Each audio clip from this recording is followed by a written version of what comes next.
Allahu Akbar. Allahu Akbar. Allahu Akbar. Allahu Akbar. Allahu Akbar. Allahu Akbar. Allahu Akbar kabira. Walhamdulillahi katsira. Wa subhanallahi bukratan wa asila. La ilaha illallah wahdah. Sadaqa wa'dah. Wa nasara 'abdah. Wa 'azza jundahu wa hazamal ahzaba wahdah. La ilaha illallah wa la na'budu illa iyyah. Mukhlishina lahuddin walau karihal kafirun. Alhamdulillahilladzi ja'ala lil muslimina 'idan wa afadha 'alaihim min fadlihi judan wa karaman. Wa asyhadu an la ilaha illallah wahdahu la syarika lah. Lahul mulku wa lahul hamd wa huwa 'ala kulli syai'in qadir. Wa asyhadu anna Muhammadan 'abduhu wa rasuluhu arsalahu Allahu rahmatan lil alamin. Allahumma shalli wa sallim ala nabiyyina Muhammad wa ala alihi wa ashabihi wa man tabi'ahum bi ihsanin ila yaumiddin, amma ba'd. Fa ya ibadallah, usikum wa nafsi bi taqwallahi faqad fazal muttaqun. Fa inna Allah tabaraka wa ta'ala yaqul ya ayyuhalladzina amanu taqullaha haqqa tuqatih wa la tamutunna illa wa antum muslimun. Kaum muslimin jamaah salat Id yang semoga Allah Azza wa Jal rahmati. Allahu Akbar walillahil hamd. Hari ini para hadirin kita berkumpul di tempat ini, mencoba mengamalkan sunnah Nabi SAW mengenakan pakaian terbaik yang Allah karuniakan kepada kita. Kemudian serentak tadi kita mengumandangkan takbir yang mungkin menggetarkan bumi Allah Tabaraka wa Ta'ala. Dan sesaat lagi kita akan menegakkan salah satu syiar di antara syiar-syiar dalam bulan Dzulhijjah, yaitu menyembelih hewan kurban yang kita keluarkan dari sedikit karunia yang telah Allah Azza wa Jal berikan kepada kita. Namun para hadirin, di balik kemeriahan hari ini, di balik keindahan dan ketenangan hari ini, pernahkah coba kita duduk bersimpuh sejenak para hadirin?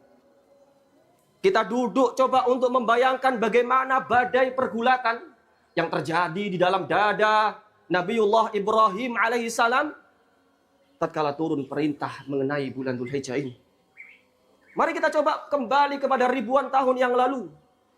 Saat Nabiullah Ibrahim alaihissalam, seorang ayah yang diuji untuk mengorbankan salah satu anak. Bukan salah satu anak dari sekian banyak anak, tapi satu-satunya anak yang Allah karuniakan kepada Nabiullah Ibrahim alaihissalam. Anak yang ditunggu-tunggu sampai rambutnya memutih. Anak yang ditunggu-tunggu kehadirannya sampai lemah tulang belulangnya. Anak yang ditunggu-tunggu. Seakan-akan tatkala itu semua manusia sudah mengatakan harapan untuk memiliki keturunan sudah sirna. Maka para hadirin rahimani wa rahimakumullah, tatkala Ismail alaihissalam lahir di muka bumi, tumbuh dengan sehat, berbicara dengan baik, sampai usia kesanggupan di mana orang tuanya dapat meminta pertolongan kepada Nabi Ismail. Di saat itulah ayahanda, yaitu Ibrahim alaihissalam, berada di puncak-puncak kasih sayang kepada Nabiullah Ismail. Tiba-tiba datang sebuah perintah yang seakan tidak masuk di akal logika manusia. Tatkala Allah Azza wa Jal melalui mimpi Nabiullah Ibrahim alaihissalam memerintahkan Nabiullah Ibrahim untuk menyembelih Ismail. Ibrahim memang seorang nabi para hadirin.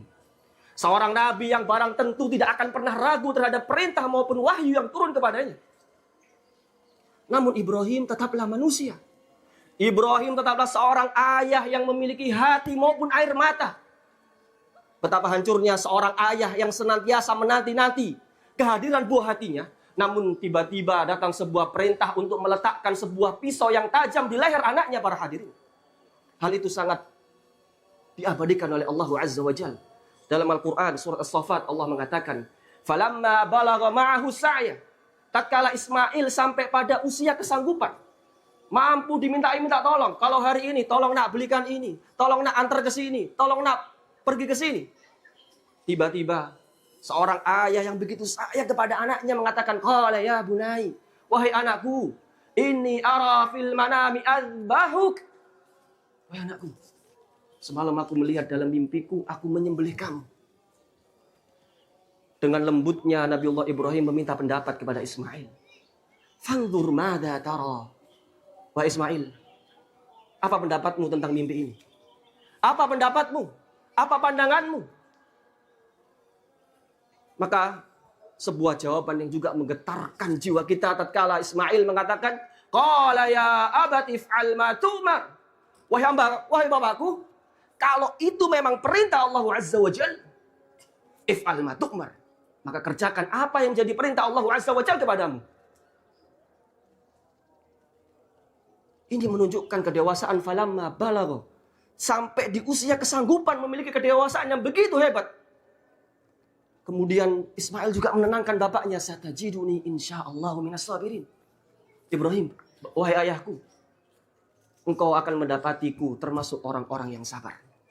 Allahu Akbar. Allahu Akbar. Walillahil hamd. Maka para hadirin, inilah hakikat yang benar.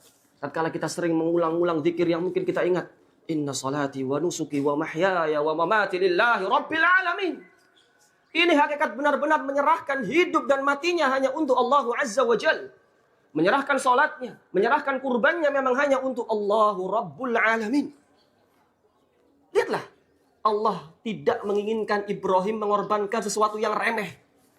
Allah tidak meminta Ibrahim untuk mengeluarkan sisa-sisa dari hartanya. Tapi Allah meminta Ibrahim untuk mengeluarkan pusat dari semua harapan Ibrahim alaihissalam. Sesuatu yang paling berharga. Yang dulu dinanti-nantikan dan diharap-harapkan oleh seorang ayah yang sudah tua. Menginjak 86 tahun baru memiliki Ismail. Beliau mengorbankan egonya. Mengorbankan perasaannya. Demi ketundukan mutlak kepada Allah Jalla Jalaluhu. Allahu Akbar. Allahu Akbar. Walillahilhamd. Maka para hadirin, jamaah khutbah Idul Adha yang semoga Allah tabaraka wa ta'ala muliakan. Mari kita coba bawa kisah Ibrahim alaihissalam ini kepada cermin kehidupan kita. Kita berdiri di sini para hadirin. Duduk bersama di sini, berkumpul bersama. Mungkin telah merasa beriman kepada Allah Jalla Jalaluhu. Kita mengaji, kita menghadiri majlis demi majlis ilmu. Kita merasa mungkin telah banyak berkontribusi untuk jalan agama Allah tabaraka wa ta'ala. Ada di antara kita yang mungkin Allah titipkan harta yang melimpah. Allah titipkan dalam rekeningnya itu ratusan juta. Asetnya puluhan miliar. Hari ini, dia mengeluarkan 5 juta, mengeluarkan 10 juta, mengeluarkan 25 juta, 30 juta. Untuk menyembelih seekor hewan kurban atau patungan hewan kurban. Tapi para hadirin, jangan sampai kita keluar dari tempat penyembelihan ini dengan dada yang membusung seakan-akan kita telah mengorbankan segalanya untuk jalan Allah Jalla Jalaluhu. Demi Allah para hadirin, demi Allah yang jiwa kita benar-benar berada di tangannya. Benarkah itu sebuah pengorbanan yang nyata? Atau kita hanya sedang mengeluarkan sisa-sisa dari kesenangan kita? Uang kita 5 juta, uang kita 10 juta, uang kita 25 juta, 30 juta, 50 juta. Uang itu yang keluar dari kantong kita, hakikatnya tidak membuat kita berpikir besok mau makan apa. Uang yang kita keluarkan tadi tidak membuat kita berpikir besok harus bayar kontrakan pakai apa. Uang itu benar-benar keluar dari sisa-sisa kesenangan kita. Dari ruang kosong kelapangan yang Allah tabaraka wa ta'ala berikan kepada kita. Maka para hadirin, tetapi terkadang ego kita ini merasuk para hadirin. Seakan-akan kita telah mengorbankan segalanya sebagaimana Ibrahim alaihissalam mengorbankan putranya. Kita sering terjebak pada angka. Gumun terhadap nominal. Kita merasa telah berjasa di hadapan Allah Jalla Jalaluhu. Namun para hadirin, cobalah kita coba sekali-kali untuk tengok dalam sudut hidup yang lain. Di sana mungkin ada hamba-hamba Allah Jalla Jalaluhu yang lemah. Ada seorang ayah yang mungkin hanya bekerja sebagai buruh kasar. Ada seorang janda yang mungkin berjualan ala kadar. Atau ada orang yang dompetnya sudah kembang kempis. Tapi dia pertaruhkan hari demi hari.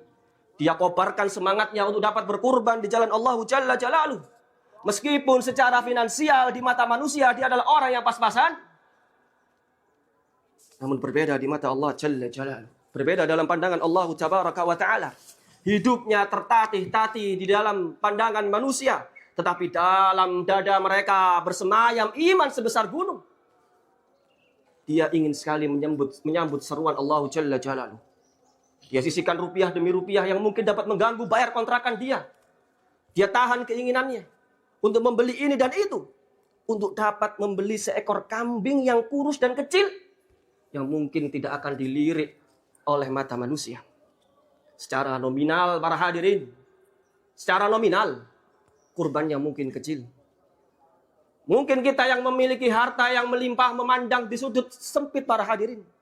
Tetapi ketahuilah, hamba Allah yang ini, para hadirin, hamba Allah yang miskin tadi, yang hidupnya pas-pasan, sebenarnya telah menyerahkan Ismailnya kepada Allah Jalla Jalaluhu. Dia telah menyerahkan seluruh dunianya, darahnya, keringatnya, air matanya, untuk dapat menyambut seruan Allah, fasalli li rabbika wanhar. Salatlah kamu dan berkurbanlah. Maka benar kata Nabi Muhammad SAW, sabaqa dirhamun mi'ata alfin. Terkadang 1 dirham itu dapat mengalahkan 100.000 dirham. Kapan, para hadirin? Tatkala ada seorang laki-laki hanya memiliki 2 dirham, kemudian dia ambil 1 dirham. Bi ajwadihi, maka kata Nabi, dia milih 1 dirham. Itu dipilih yang paling bagus, dikeluarkan untuk sedekah. Dan laki-laki lain, para hadirin, dia memiliki harta yang melimpah. Dia kembali ila urdi malih. Dia kembali kepada perbendaraan hartanya yang begitu besar. Dia hanya mengeluarkan 100.000 dirham. Maka semacam ini, para hadirin, di pandangan Allah Tabaraka wa Ta'ala, 1 dirham mungkin bisa mengalahkan 100.000 dirham yang dikeluarkan oleh orang tadi. Hakikatnya hamba yang tadi mengeluarkan 1 dirham, artinya dia telah mengeluarkan setengah dari seluruh nafas kehidupannya. Maka para hadirin, jangan pernah kita mengukur besar kecilnya sesuatu di hadapan Allah itu hanya dari angka-angka dan nominal. Maka wahai hamba-hamba Allah Tabaraka wa Ta'ala, bukankah Rasulullah SAW pernah bersabda, innallaha la yanzur ila suwarikum wa amwalikum. Allah tidak pernah lihat perawakan kita-kita ini. Allah tidak pernah lihat. Dan juga Allah tidak pernah lihat harta-harta kita. Walakin yanzuru ila qulubikum wa amalikum. Yang Allah lihat adalah hati-hati kita dan amal-amal kita. Maka para hadirin, kami ingatkan untuk diri kami pribadi dan para hadirin sekalian yang hadir di sidang khid yang semoga Allah Tabaraka wa Ta'ala muliakan. Jangan pernah kita merasa paling berkorban di jalan Allah Tabaraka wa Ta'ala. Jangan pernah kita merasa paling berjasa dalam tegaknya dakwah Allah Tabaraka wa Ta'ala. Seringkali para hadirin, penyakit ujub ini, penyakit berbangga diri ini telah memakan banyak korban. Dia merayap halus di dalam dada-dada kita saat kita menyumbangkan harta, menyumbangkan waktu, menyumbangkan tenaga, menyumbangkan pikiran kita di jalan Allah Jalla Jalaluhu. Maka Imam Ibnul Qayyim rahimahullah telah tegas mengatakan, fokus utama dari kita berkorban bukanlah kita mengalirkan darah-darahnya, tapi kita menyembelih egoisme jiwa kita dan ketamakan hati untuk tunduk kepada Allah Rabbul Alamin. Lihatlah Allah mengatakan dalam surat Al-Hajj, la yanalallaha luhumuha wala dima'uha. Yang sampai kepada Allah itu bukan darahnya, bukan dagingnya. Walakin yanaluhu taqwa minkum. Yang sampai kepada Allah itu nilai ketakwaan kita. Hati kita tatkala berkorban, niat kita tatkala berkorban, itu yang sampai kepada Allah Jalla Jalaluhu. Maka Allah itu tidak butuh megahnya hewan kita, yang butuh kita. Allah tidak butuh besarnya nominal hewan kita. Yang butuh besarnya nominal itu kita. Kita yang butuh untuk mengorbankan yang terbaik kepada Allah Jalla Jalaluhu. Yang Allah lihat nantinya adalah, mana hamba-hambaku? Di mana mereka yang begitu berdarah-darah untuk dapat mengeluarkan hartanya, memangkas egonya untuk membeli ini dan itu. Mengurangi hobinya. Untuk berkorban, menggapai ridha Allah Jalla Jalaluhu. Maka kami ingatkan para hadirin, setelah ini siapa di antara kita yang masih mau merasa dirinya besar? Dakwah ini para hadirin, masjid ini, majelis ini, sekolah ini, yayasan ini, atau apapun itu para hadirin, itu panggung tempat kita yang butuh kepada Allah Jalla Jalaluhu. Bukan Allah yang butuh sama kita, la kalla wala. Maka kita berhenti para hadirin. Berhenti kita merasa penting, berhenti kita merasa berjasa, berhenti kita merasa lebih unggul dalam hal apapun dari saudara-saudara kita yang lain. Wallahi para hadirin, jika kita berhenti berkorban di jalan Allah, jika kita pergi, jika kita surut ke belakang, Allah itu dengan mudah menyiapkan pengganti-pengganti kita. Kita yang butuh pahala, kita yang butuh ampunan, dan kita yang butuh diselamatkan dari api neraka Allah Jalla Jalaluhu. Maka para hadirin, rahimani wa rahimakumullah, semoga Allah membersihkan hati kita semua dari penyakit merasa paling berjasa, merasa paling berkorban, merasa paling segalanya. Hakikatnya panggung ini semua panggung yang kita butuhkan untuk menghadap Allah Jalla Jalaluhu. Amal yang begitu banyak yang mungkin kita yakini itu belum tentu diterima oleh Allah Subhanahu wa taala. Betapa mengerikannya penyakit hati yang menyambar-nyambar setiap hari. Dan setiap dosa itu belum tentu mendapatkan ampunan Allah Tabaraka wa taala. Maka para hadirin, semoga kita dibersihkan dari berbagai penyakit hati. Merugi para hadirin. Tatkala kita menghadap Allah Tabaraka wa taala seakan kita membawa pahala segunung, namun terkikis. Karena kita tidak pernah menjaga hati kita setelah kita beramal yang kita anggap soleh untuk Allah Tabaraka wa ta'ala. Maka semoga Allah Tabaraka wa ta'ala menerima setiap kepingan pengorbanan yang sangat kerdil ini di hadapan Allah Jalla Jalaluhu. Inna Allaha wa malaikatahu yusalluna ala nabi. Ya ayuhalladzina amanu sallu alaihi wa sallimu taslima. Allahumma salli ala Muhammad wa ala ali Muhammad kama sallaita ala Ibrahim wa ala ali Ibrahim innaka hamidun majid. وبارك على محمد وعلى آل محمد كما باركت على إبراهيم وعلى آل إبراهيم إنك حميد مجيد اللهم اغفر للمؤمنين والمؤمنات والمسلمين والمسلمات الأحياء منهم والأموات إنك سميع قريب مجيب دعوات يا الله ya Rabb kami yang maha membolak-balikkan hati. Hari ini kami bersimpuh di hadapan-Mu, mengakui betapa kerdil dan hinanya diri kami. Kami mungkin menyembelih hewan kurban hari ini, namun kami memohon kepadamu, sembelihlah pula rasa sombong-sombong di dalam dada kami. Bersihkan hati kami dari merasa paling soleh di antara kalangan, merasa paling berkorban, merasa paling berjasa di jalan-Mu ya Allah. Ya Allah, ampunilah kami jika selama ini kami mengukur kedekatan dengan-Mu hanya dengan nominal-nominal harta, sementara hati kami benar-benar kosong dari rasa takut dan ketakwaan kepadamu. Terimalah kurban yang sedikit ini dari banyaknya karunia yang telah Engkau berikan.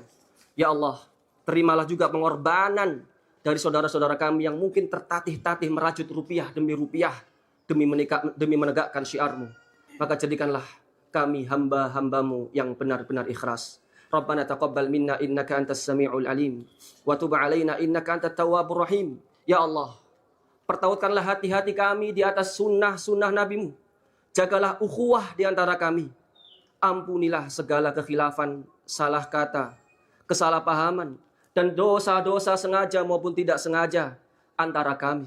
Ya Allah, kami tidak tahu apakah tahun depan kami masih diizinkan oleh-Mu untuk menghirup Idul Adha bersama-sama di tempat ini. Kami tidak tahu kapan maut dan takdir-Mu akan memisahkan kami. Maka ya Allah, seandainya takdir-takdir dunia memisahkan raga-raga kami, entah dengan kematian maupun perpisahan, seandainya jarak-jarak membentangkan kami, jika Engkau putuskan ikatan hati kami karena iman, maka kumpullah kami dalam surga-Mu ya Allah. Kumpulkan kami dalam surga-Mu bersama Rasulullah SAW, sebagaimana Engkau telah mengumpulkan kami di tanah lapang ini yang semoga atas dasar dan niat yang tulus kepadamu. Rabbana atina fid dunya hasanah wa fil akhirati hasanah wa qina adzabannar. Ibadallah, innallaha ya'muru bil adli wal ihsan wa ita'idzil qurba wa yanha 'anil fahsya'i wal munkari wal baghi ya'idukum la'allakum tadhakkarun wa la dzikrullahi akbar. Assalamualaikum warahmatullahi wabarakatuh.